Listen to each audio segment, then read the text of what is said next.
Kita kembali lanjutkan diskusi kami. Tadi menarik kalau kita lihat pernyataan dari Bang Ujang. Jadi Bang Andreas, ini nampaknya hal ini terjadi justru karena ada politik internal dari PDIP sendiri, Bang. Betul demikian, Bang? Saya tadi malam nonton berbagai macam media asing. Salah satunya saya nonton Deutsche Welle tadi malam yang berbahasa Inggris. Mereka juga mempunyai dugaan seperti itu, gitu. Artinya kita sibuk di dalam urusan di dalam internal sendiri, dan mungkin ini berkaitan dengan penyelenggaraan pemilu tahun 2024. Itu analisa dari media asing, gitu. Nah, kalau kita lihat kembali pada persoalan ini, kalau kita lihat dari titik awal persoalan ini kan ya di banyak dikomentari di masyarakat, dan ini dilihat sebagai karena surat dari Pak Wayan Koster tadi. Nah, surat dari Pak Wayan Koster itu adalah surat internal yang mempertanyakan, mengingatkan, sekaligus menyatakan ya karena hubungan diplomatik ini makanya lebih baik kita menolak kebijakan karena ada kebijakan politik luar negeri. Nah, seharusnya ini dibahas di dalam internal kita, gitu. Dibahas internal kita untuk melakukan penyelesaian secara diplomatik bagaimana jalan keluar diplomasinya ini, gitu. Nah, itu diatur di dalam Permenlu nomor 3 tahun 2019. Di halaman 45-46 itu diatur khusus yang berkaitan dengan kehadiran Israel dan Taiwan di Republik ini. Bang, kalau mereka datang. Maaf, saya potong, Bang. Nah, di situ jalan keluarnya sebenarnya. Dan itu yang harus dijelaskan ke publik, sehingga tidak terjadi kontroversi seperti ini. Misalnya, mereka datang itu tidak sebagai entitas negara, tapi entitas dari negara dari organisasi pengundang, yaitu di sini FIFA. Kami paham, Bang, poin Anda mengenai hal ini, Bang. Pertanyaannya begini, mohon maaf saya potong, Bang. Pertanyaannya begini, tadi maksud dari Bang Ujang adalah ini justru terjadi mengapa kemudian PD Perjuangan dan juga Pak Jokowi yang memang satu rumah begitu di PD Perjuangan, kok komunikasinya tidak begitu lancar? Kenapa kemudian Pak Jokowi dan juga PD Perjuangan dalam ini Anda dan juga bahkan Sekjen Hasto memiliki sikap yang berbeda? Bukan, ini kan organisasi. Makanya surat itu ke Kementeri Luar Negeri. Surat ini ke Kementeri Pemuda dan Olahraga, tapi itu tidak ditangani. Seharusnya ini surat ke Menteri Pemuda dan Olahraga. Presiden itu kan urusannya banyak. Kemudian tapi Presiden disampaikan bahwa tidak ada hubungan antar jangan mencampur adukan hubungan urusan politik dan olahraga. Ya iya benar, politik dan olahraga jangan dicampurkan politik teknis. Urusan olahraga, pertandingan olahraga, persiapan Sintayong dan timnya tuh jangan dicampur adukan dengan politik. Tapi event olahraga internasional itu pasti ada hubungan politiknya karena menyangkut negara di situ, entitas negara, gitu. Dan itu sudah ada penyelesaiannya, jalan keluarnya melalui Permenlu nomor 3 tahun 2019. Di halaman 45-46 itu diatur. Nah, itu yang tidak dilakukan oleh steering committee atau organizing committee daripada persiapan untuk Piala Dunia 2020 ini. Baru terakhir baru mau pergi lobby. FIFA sudah mempunyai kesan bahwa kita tidak mengatasi persoalan-persoalan di dalam negeri kita, gitu. Nah, seharusnya ini kalau dari akhir tahun lalu ketika Israel masuk itu ditangani dan dinegosiasikan dengan FIFA, saya yakin itu bisa selesai, gitu. Bang Andreas, sejalan dengan pernyataan Anda sih, Bang. Saya kalau misalnya sedikit mungkin mundur ya, Bang, ya, mundur sejenak begitu. Bukankah Presiden FIFA ini, Gianni Infantino ini kan juga menjadi tamu juga ya di G20 beberapa bulan lalu di akhir 2022. Betul. Ya. Suatu Indonesia hal yang sebagai tuan rumah, ya. Begitu. Artinya kan banyaklah yang bisa dikomunikasikan, bahkan juga melalui foto-foto yang beredar di media sosial para penyelenggara negara kita. Wah, tampak banget hubungannya kayaknya erat banget gitu, Bang. Jadi udah kayak lebih dari saudara kandung gitu loh kalau saya sih melihatnya di foto itu gitu. Nah, saya berpikir gini, kalau misalnya hubungan aja sudah sedekat dan seintim itu gitu, apakah ini tidak bisa seharusnya dikomunikasikan gitu loh. Ya kalaupun tidak dengan PSSI, misalnya dengan kementerian-kementerian terkait lah gitu. Agar tidak menjadi dampak buruk sehingga kita jadi batal sebagai tuan rumah, Bang. Itu yang saya sayangkan gitu. Karena ini kan, ya makanya saya bilang tadi, surat ini ke Kementerian Pemuda dan Olahraga. Pak Zainuddin Amali seharusnya bisa menjelaskan ini gitu. Karena beliau waktu itu masih Menteri Pemuda dan Olahraga meskipun dalam masa transisi. Di dalam masa transisi. Surat dari Pak Wayan Koster itu jelas. Mempertanyakan, mempersoalkan bahwa ada hubungan. Artinya dia mengingatkan kepada Kementerian Pemuda dan Olahraga yang merupakan bagian dari penyelenggara negara Republik ini, ya untuk melihat persoalan ini gitu. Dan ini seharusnya diselesaikan melalui hubungan diplomasi di dalam steering committee-nya. Dan steering committee seharusnya melibatkan Kementerian Luar Negeri ya untuk bisa menegosiasikan ini atau di dalam steering committee yang bagian hubungan luar negeri untuk menyelesaikan ini lebih dulu. Sehingga tidak terjadi kontroversi. Makanya saya bilang tadi, kalaupun Israel ini datang, ini akan menjadi kontroversi juga. Karena hal ini menyangkut hubungan diplomasi tadi. Dan PDI Perjuangan di sini karena kita menyadari persoalan konstitusi di kita yang tidak mengakui Israel sebagai negara dan kita mendukung Palestina. Itu kan di dalam pembukaan undang-undang dasar kita itu. Oke. Sehingga kita tidak bisa mengatakan bahwa event olahraga besar tidak ada hubungan dengan politik. Ya enggak, pasti ada hubungan dengan politik. Dan justru politik itu harus menyelesaikan persoalan-persoalan yang berkaitan dengan penyelenggaraan olahraga ini gitu.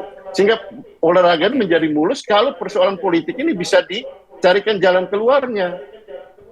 Baik. Tapi Nah, di situ yang saya kira juga, Bang, bahwa sepak bola ini menjadi olahraga pemersatu bangsa Indonesia kita, juga loh, Bang. Ini bagi sebagian kalangan, saya coba tanya ke Kang Ujang terlebih dahulu. Kang Ujang, sepak bola itu kan sebetulnya kan olahraga yang mempersatukan kita gitu ya.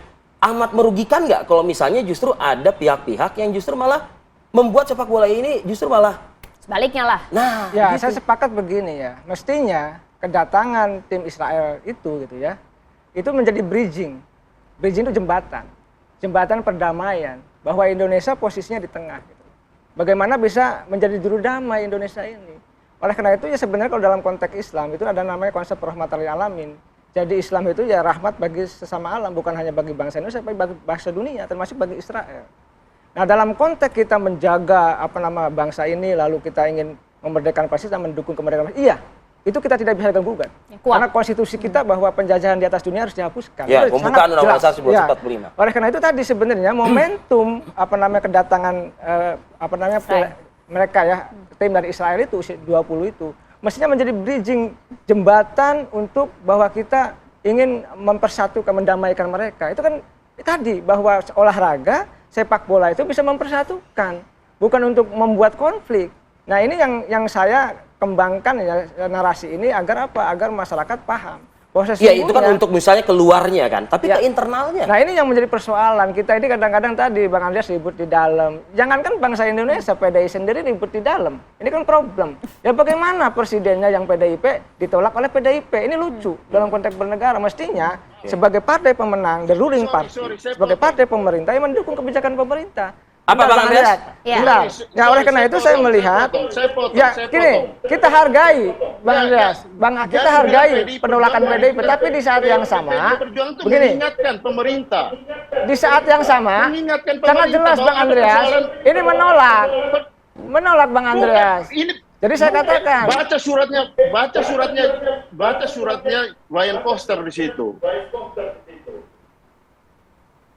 Jangan lupa bukan hanya Wayan Koster Bang, ada Ganjar juga, ada Gembong juga, ada ketua-ketua PDIP di daerah juga. Jadi gini, you harus lihat persoalan ini secara komprehensif. Bahwa apa yang dilakukan oleh Pak Wayan Koster itu adalah mengingatkan bahwa ada persoalan diplomasi di kita gitu, yang berkaitan dengan hubungan. Nah itu yang harus diselesaikan di dalam steering committee daripada organisasi ini, organisasi penyelenggara Piala Dunia. Dampak dari surat tersebut yang berujung kepada batalnya timnas muda bermain di Piala Dunia U20, tentu kan konsekuensinya siap diterima oleh PDI Perjuangan kan, Bang? Kenapa? Segala konsekuensinya harus siap tentunya diterima oleh PDI Perjuangan. Konsekuensi apa ini? Konsekuensi politik tentunya. Karena kan kita juga tidak bisa pungkiri, ya itulah kenapa Anda atau partai PDI Perjuangan membutuhkan juga.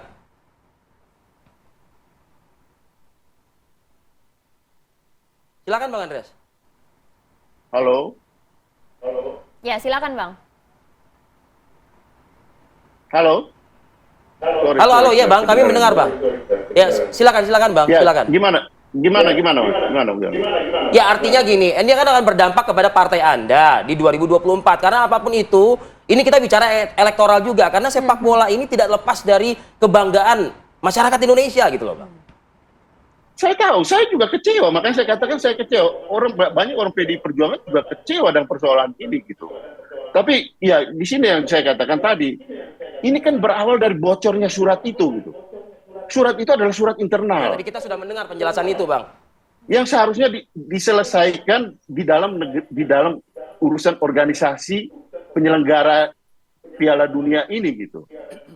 Sehingga tidak memberikan kesan bahwa kita tidak menyelesaikan persoalan internal kita. Ini surat ini tidak diselesaikan di dalam tapi bocor keluar. Nah, siapa yang membocorkan surat ini gitu? Oke. Baik. Ini kan berawal dari situ gitu. Dan kemudian rame di publik. Kenapa? Karena orang mendapat kesan bahwa kita di internal kita, kalau di luar negeri kan orang tidak tahu bahwa ini mana mau PDI Perjuangan tapi bahkan saya lihat tadi malam bahwa ini seolah-olah ini kelompok radikal menolak kedatangan bangsa Israel, negara Israel ke Indonesia gitu. Jadi hiruk pikuk di dalam kita ini seharusnya diselesaikan oleh OC dan steering committee secara nasional. Kenapa? Karena persoalan diplomasi itu adalah tanggung jawab negara gitu. Daerah itu tidak menyelenggarakan hubungan diplomasi. Kita tangkap poin ini, Bang. Wayan Koster sebagai kepala daerah tidak menyelenggarakan hubungan diplomasi gitu.